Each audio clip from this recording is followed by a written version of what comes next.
وابتلوا اليتامى حتى إذا بلغوا النكاح فإن آنستم منهم رشدا فدفعوا إليهم أموالهم ولا تأكلوها إسرافا وبدارا أن يكبروا ومن كان غنيا فليستعفف ومن كان فقيرا فليأكل بالمعروف فإذا دفعتم إليهم أموالهم فأشهدوا عليهم وكفى بالله حسيبا للرجال نصيب مما ترك الوالدان والأقربون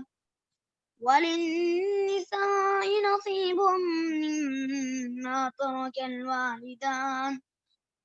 الوالدان والأقربون مما قل منه أو كثر نصيبا مفروضا وإذا حضر القسمة أولو القربى واليتامى والمساكين فارزقوهم منهم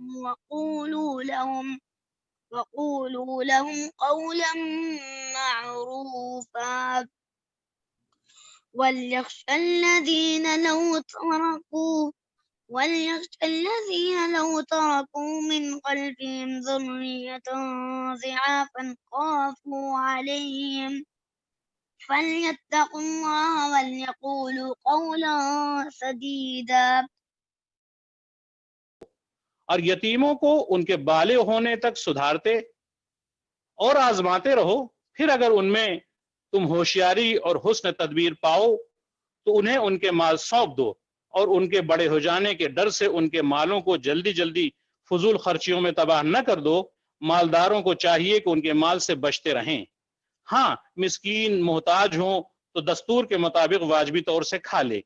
फिर जब उन्हें उनके माल सौंपो तो गवाह बना लो। दरअसल हिसाब लेने वाला अल्लाह ताला ही काफी है। माँ बाप और ख्वेश व अकारिब के तरका में मर्दों का हिस्सा भी है और औरतों का भी। जो माल माँ बाप और ख्वेश व अकारिब छोड़ मरें, ख्वाह वो कम हो या ज्यादा, वो उसमें हिस्सा मुकर्रर किया हुआ है। जब तकसीम के वक्त कराबतदार और यतीम और मिस्कीन आ जाएं तो तुम उसमें से थोड़ा बहुत उन्हें भी दे दो और उनसे नरमी से बोलो। चाहिए कि वो उस बात से डरें कि अगर वो खुद अपने पीछे नन्हे नन्हे नातवां बच्चे छोड़ जाते जिनके जाया हो जाने का अंदेशा रहता है तो उनकी चाहत क्या होती। बस अल्लाह ताला से डर कर जची तुली बात कहा करें।